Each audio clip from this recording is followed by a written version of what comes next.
Disney was once a company that everyone used to love, a conglomerate empire to always entertain that one specific audience.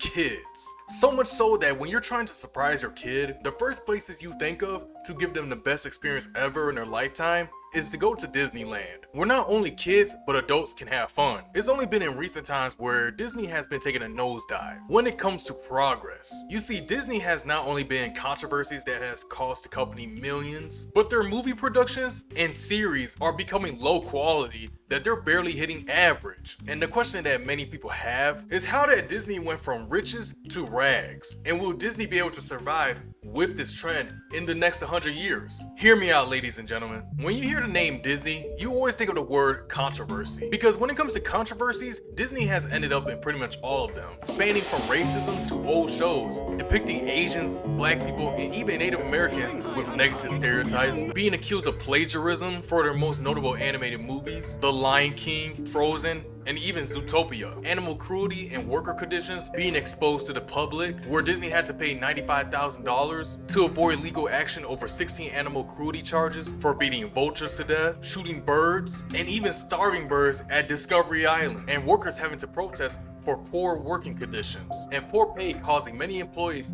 to be evicted from their own homes. As you can see, Disney has had a long history of controversies, especially knowing that the whole purpose of Disney is to entertain children. So when you find out that Disney actually has a dark side, many adults will start to turn away their kids from ever watching shows related to Disney. And while many of those controversies are coming back to haunt Disney's empire, it really wouldn't be until the 2010s, where now everyone is on social media, that we start to see cracks within Disney. After acquiring Marvel for $4 billion and Lucasfilms for another $4 billion, Disney knew that while many of their childhood shows are still somewhat relevant today, they couldn't carry the weight of Disney forever. Wouldn't it be very smart to acquire something that not only targets kids, but targets adults also? And with that being said, Disney did it. With them acquiring Marvel and Lucasfilms, it gave them enough breathing room to take time off from their original shows, which in their eyes will make them filthy rich and will keep the Disney company flourishing. I mean, how can you go wrong here? But in many people's dismay, instead of Disney playing it smart, they would take the time to shoot themselves in the foot. And I mean several times. The fall truly began in 2015, beginning Star Wars Episode 7. To be quite fair, Star Wars Episode 7 was something that many people enjoyed, including me. So much so that the Star Wars hype was so big, would make it to the number 5 spot on the highest grossing movies. Until the releases of Episode 8 and Episode 9. Not only was Episode 8 and Episode 9 a huge flop in terms of audience ratings, they decided to not focus on any of the side characters they introduced, but prop up one character to become the new face of Star Wars. Now, if you're not a Star Wars fan, I won't make a bibliography about it, but the fact that Finn was a character who was pretty much the main character throughout Episode 7 and was very much an interesting character, especially knowing that he was an ex-stormtrooper, we continue through 8 and 9, and Finn becomes a side character, and he only appears when Han Solo or Rey appears on the screen,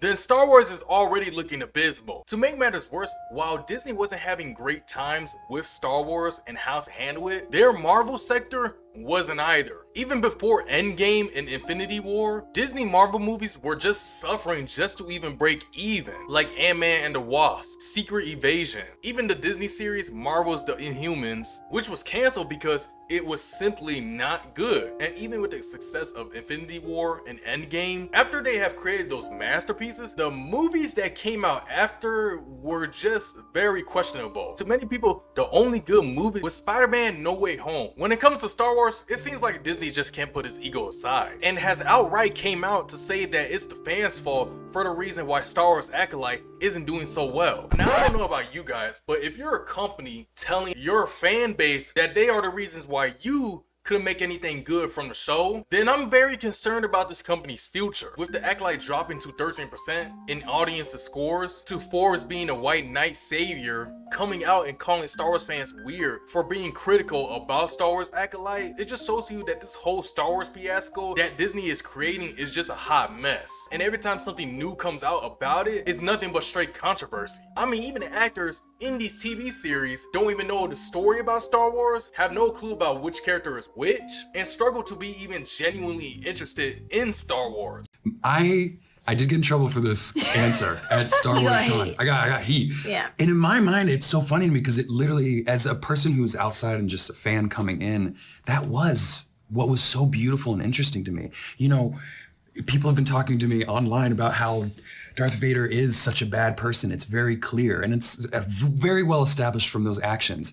But if you can't look and see that Anakin blowing up the Death Star possibly killed millions and millions of people. I'm gonna get in trouble for saying this right now. You should just shut up. I mean, at this point, they're just casting anyone. There's a reason why Fallout the TV series did a good job. Not only did they create a new story for the Fallout world, but the fact that it took place in the Fallout series, and they nailed everything to 100% when it comes to the design team and to the cast who actually cares about Fallout, who have actually played games about it, you then start to see the contrast between the two. That Fallout with one season is doing way better than majority of other Star Wars series out there now. Speaking to Aaron, he was saying that out of the two of you, you were the bigger gamer. You were more into the game than him. Jonah himself, he played a lot of it. Was that a complete waste of time, or did that feel like you were kind of prepping for the show? It wasn't a waste of time at all. I wanted to get the absolute most out of this experience, and I think you have to deeply, deeply respect the source material, at least for me, and I love to throw myself into all of my research, but this was so fun. There's so much lore and so much passion behind the games and so many details. And within recent times, George Lucas coming out saying that he didn't expect Star Wars to go this way, and that the only reason why he let it go was because he wanted to retire, it almost can make a grown man cry. Even Disney original movies are not hitting the same at all. But what did they expect? Changing the race of the original character because why? Makes it almost seem like Disney is more focused on a political agenda than actually trying to create representation in their movies. I mean, if you want to go as far as to making a character black for representation, even though it's not genuine, you could have gone far back to the only black princess, Tiana from The Princess and the Frog. And it makes you wonder, is Disney doing this on purpose, or are they being controlled by many different people who have no clue with what their jobs are about? But if Disney keeps going down this dark path and this trend of few hits, more misses, who knows how long Disney will last?